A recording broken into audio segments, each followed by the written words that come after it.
this is a certified true copy of my live statement of birth.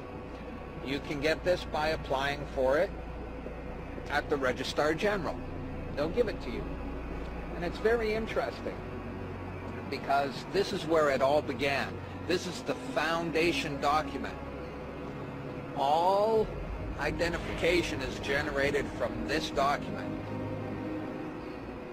And so if the foundation document is no good, anything that's made from it is no good. That means driver's licenses, health cards, everything.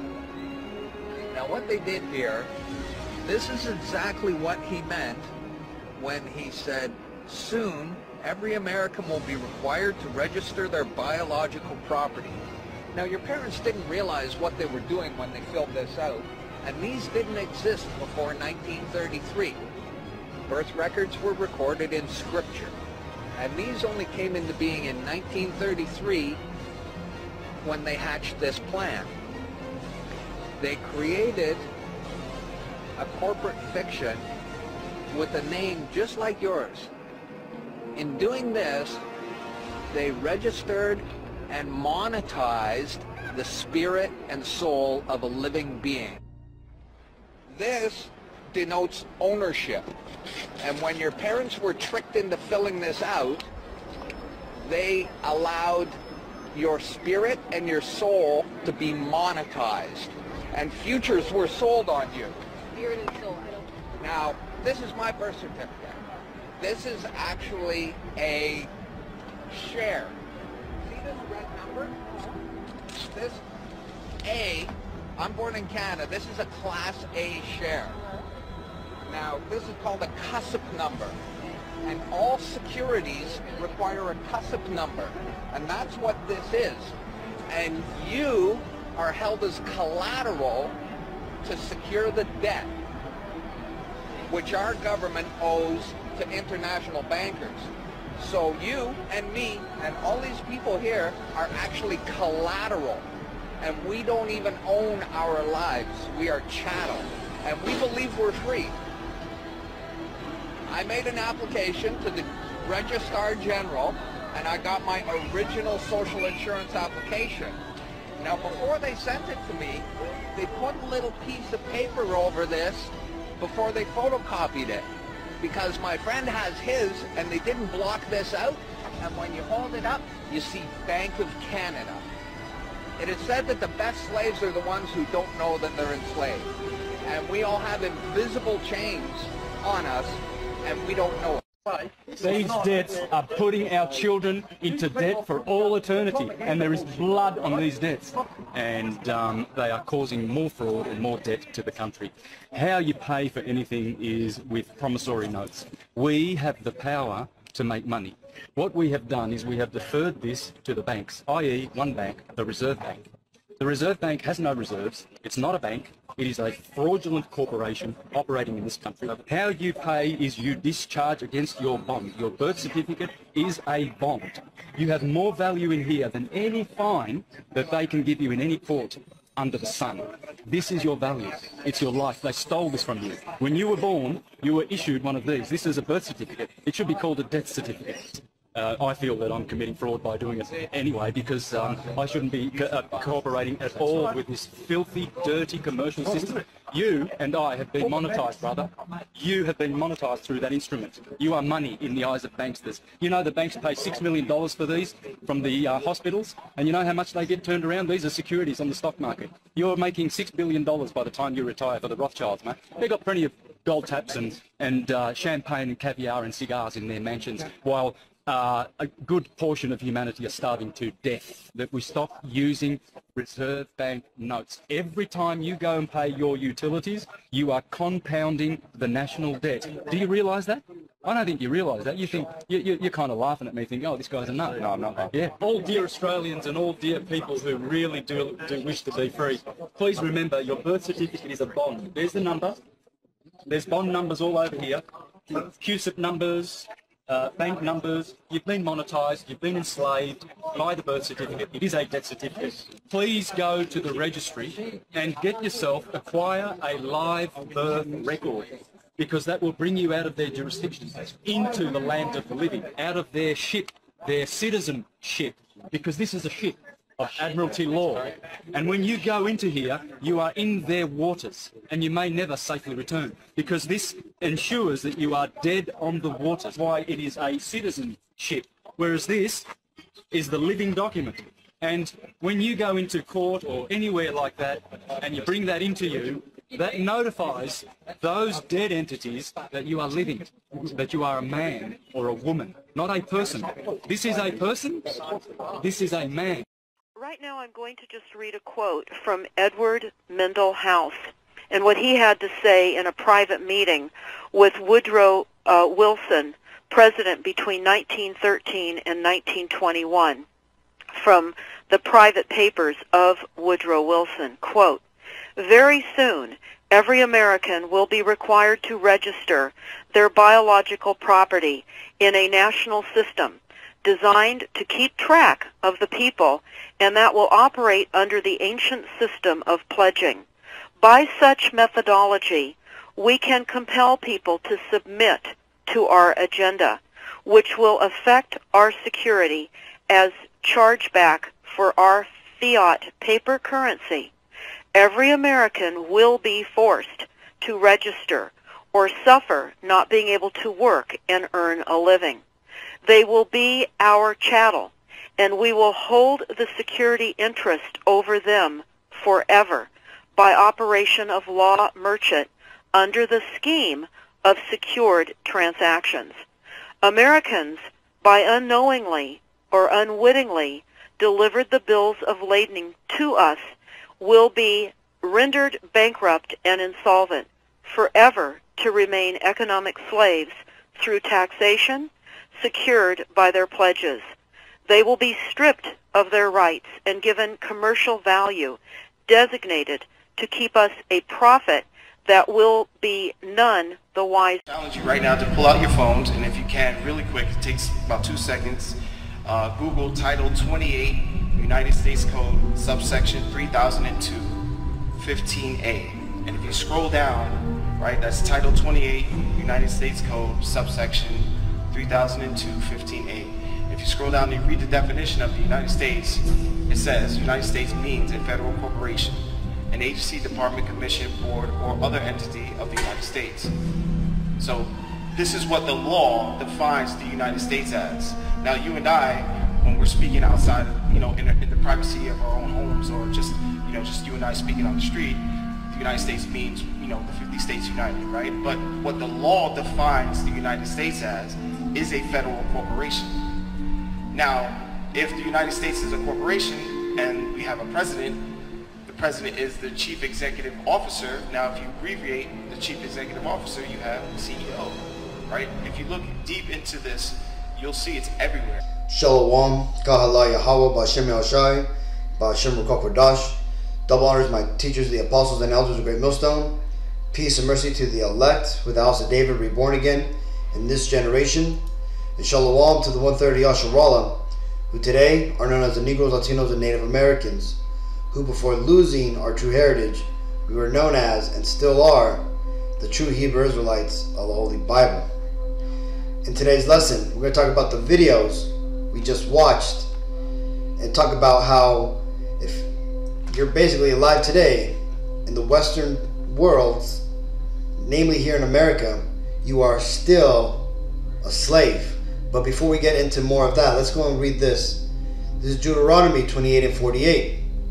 Therefore shalt thou serve thine enemies, which Yahweh Ba'Shem Yahushai shall send against thee, in hunger and in thirst, and in nakedness, and in want of all things, and he shall put a yoke of iron upon thy neck, until he have destroyed thee.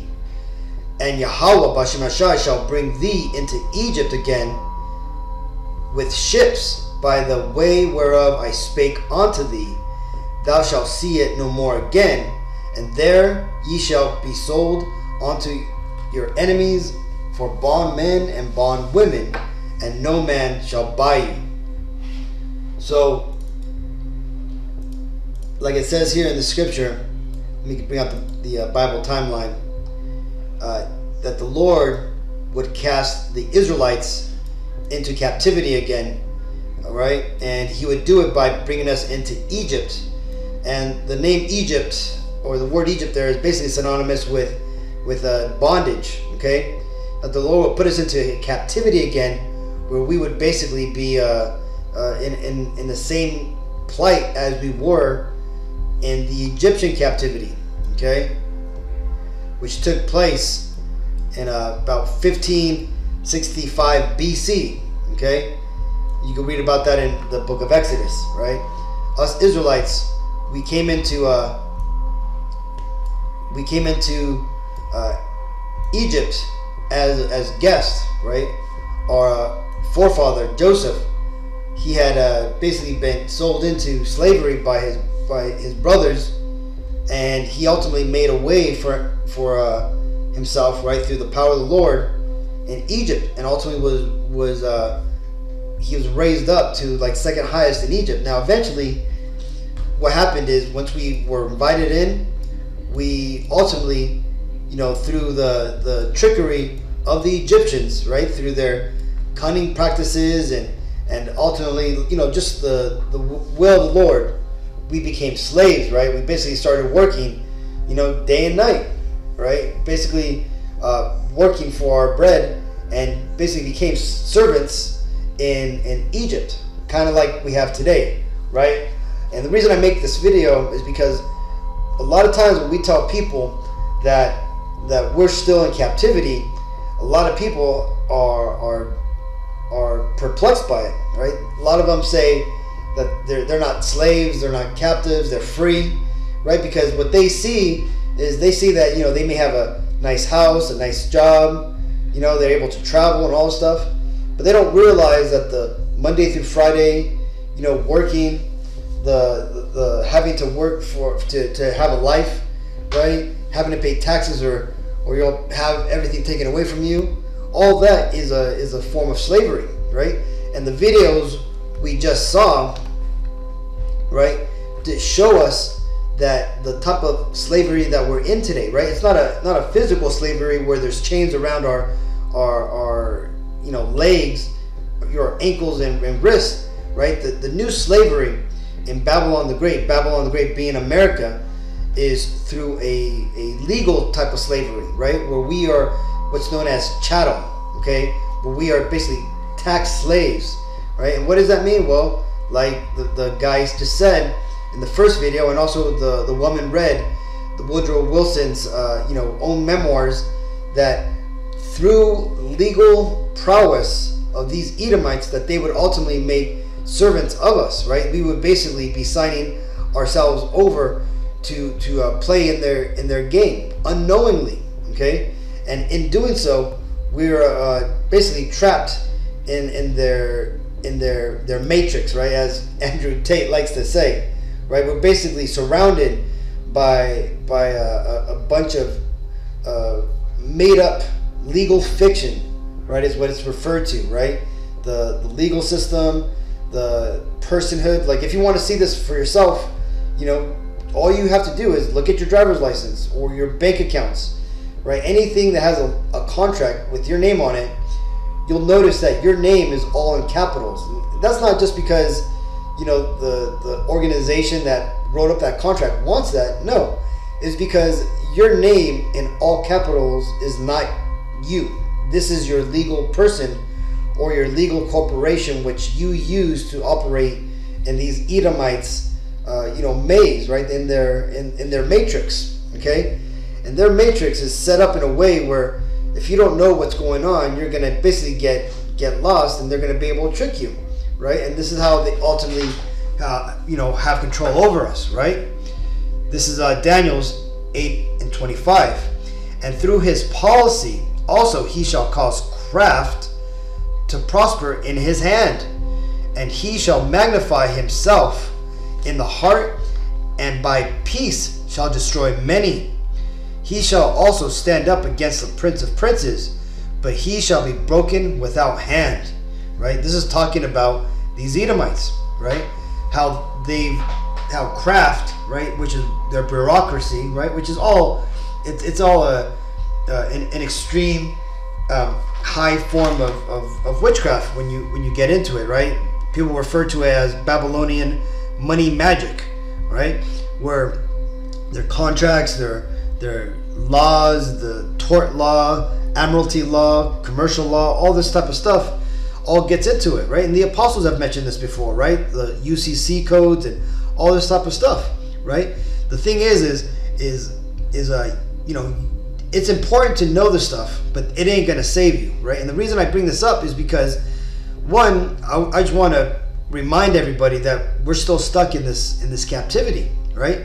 And it's a deep captivity, right? And it's very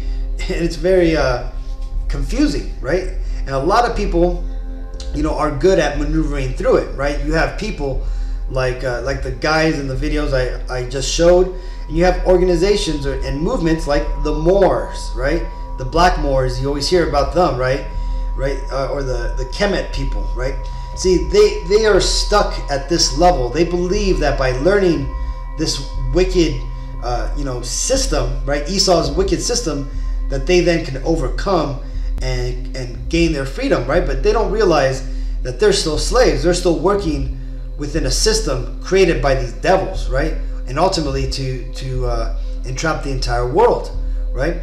What we're saying is that this here was never something that we were meant to get out of, right? This is something that these devils are going to have control over until the Lord comes. This is Wisdom of Solomon 15 and 12. But they counted our life a pastime, and our time here a market for gain. For say they, we must be getting every way, though it be by evil means, right? And that's what's happening, right? The way that the system is set up, with everybody being thrusted into the commercial realm, right? Because remember, before like 1850s, right, when all these laws, the Admiralty law was basically declared to have right over the land, right? Because again, the crux of the matter is that there's three levels of laws in the world, right? There's common law, which is what the Constitution is about, right? This is where you get common law marriage, you get land rights and all that type of stuff, right? And then you got commercial law, which is the law that dictates how businesses operate, how the government operates, right? This is what the government is allowed to regulate, right? And then you got admiralty law, right? This is what's referred to as the law of the sea, also military law, basically, okay? Now, these devils, what they've done is they've basically lifted everybody from the common law, which is the land of the law, the law of the land, right? And they basically made everybody come into the commercial law, right? This is why you gotta have a driver's license, right? This is why when you're born, you basically have a corporation created after your name, right? This is why in the Bible says that that the dragon was there at the woman's foot, at the woman's feet to make war with the saints, right? Or to devour the child, right? As soon as it was born, because you see, these devils from the time that we're born, they're already conducting war against us by putting us into these false narratives, into this rigged system, right? And they're the ones who prosper because why? Because they understand the way this legal system works. Okay, this is why they're able to make ways, make fortunes in this system, all while we are stuck, laboring, for our livelihood, which is the point. This is all by plan, right? And it's also by the will of the Lord, right? As I just read, this is the curse that we would be under, that we would be serving our enemies. And this here simply is the captivity, or is the system of captivity our enemies have put us and for the most part the rest of the westernized world under.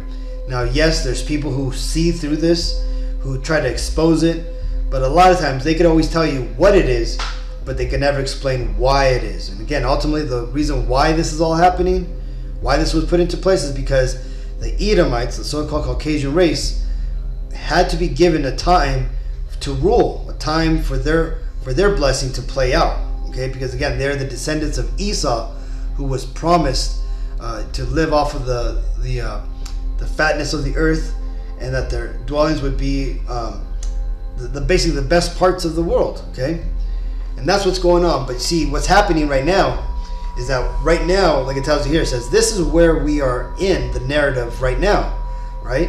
Where basically the Lord is now revealing the Edomites, the wicked, right, for who they are. This is why you're starting to see these abominable, people being, coming out now, showing who they are, being revealed for all the wickedness they've done, not only morally, but all the corruption that they're involved in. This is why you're seeing the president, right, the king of Babylon, being engulfed in corruption charges, right?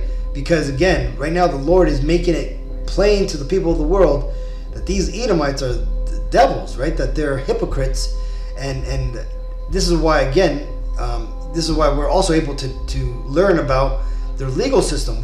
We're now learning how they were able to basically enslave and keep so many people under captivity and in poverty, right? All by this legal admiralty law system. Okay, but this ain't gonna happen but this doesn't have that much longer to go, because again, the Lord is revealing these Edomites, right? He's pulling back the curtain, and people are seeing these Edomites for who they are and what they're about, right? This is why you're seeing so many nations now starting to side with the BRICS nations, with basically all the enemies, and even some of the allies of America, and are now starting to join up. This is Isaiah 61:1. The Spirit of Yahweh Bashim Ashai power is upon me, because Yahweh hath anointed me to preach good tidings unto the meek, right? And the meek are the Israelites, the Negro, Latino, Native Americans. He hath sent me to bind up the brokenhearted, to proclaim the liberty to the captives, right? That's us Israelites, right? Because some of us don't even understand it, we're in captivity, okay? And knowing this truth will free you, okay? And the opening of the prison to them that are bound, right? See, because not only are we legally bound and in captivity, but we're also spiritually bound in captivity, right? See, these devils, not only do they own all our, the means of our, labor, right? They own us for the most part, right? But they also own our mental state, right? For the majority of our people, right? A lot of our people are blind to what's going on, right? This is why they think that, Jesus is white. They think that these Edomites are the best thing. This is why you got all these, sellouts of our people out there, wearing MAGA hats and everything, because they're caught up in the left-right paradigm, right? Thinking that this system is for us, right? Not realizing that, yes, the right, conservative side is the better of the two parties, right? Because it's the more morally sound, but it's still a system of captivity, right? But this truth, as the Messiah himself said, right? Then you shall know the truth, and the truth shall set you free, right? When you come into this truth and you start learning about all these things going on, how we're in this legal captivity, and how there's been, centuries of deception put into place to make sure that we don't know who us Israelites are, right? That, that we're just savages, or we're Americans now, and all this type of stuff. But once we've learned the truth of who we are, what's over us, what deceptions these devils are using against us, then we become free, right? And that's ultimately what the Lord has, commanded us, prophets out here to do, to share these truths, namely the truth of the Bible, but also all things that connect into it, which is pretty much everything, right? From the the political happenings of the time, to the way that these legal systems work, to even how to conduct yourself and have a healthy lifestyle, as you always hear the apostles going into, man, right? Because again, not only is the Lord breaking these curses off of us, but He's setting us in a right manner, so that way we could be in our right minds. Let's continue. Verse 2: to proclaim the acceptable year of Yahweh Bashim Ashai, and the day of vengeance of our power, to comfort all that mourn, to appoint unto them that mourn in Zion, to give unto them beauty for ashes and oil for joy for mourning, the garments of praise for the spirit of heaviness, that they might be called trees of righteousness, and the planting of Yahweh B'Shem Yahshai, that he might be glorified. And they shall build the old waste, they shall raise up the former desolations, and they shall repair the waste cities, the desolations of many generations. You see, because now that the Lord has commanded us to wake you all him up, right, to tell you what the truth is, right, and not only that, but to, you know, show you how to, you know, go through these righteous paths and how to seek this. What this is ultimately going to lead to is us getting back our former glory, right, to basically rebuild our people, and on top of that, our nation, our place in this world, and basically once these devils are taken out, these Edomites, you know, build up the world again, okay, through these heathen who are going to be our you know, captives, right? So I just wanted to share this. I wanted to, you know, go a little bit into this. I thought these videos were really edifying. I know when I was first getting into this truth, or actually before I was getting into this truth, I was really into this stuff. So, you know, I know it's always a really interesting topic to go into. So hopefully you found it edifying. So till the next time, I want to give all honor and glory and praises to Yahweh, B'Shem Yahshai, B'Shem Ruach Kodash. Double honors my teachers, the apostles and elders of Great Millstone. Peace and mercy to the elect. Shalom.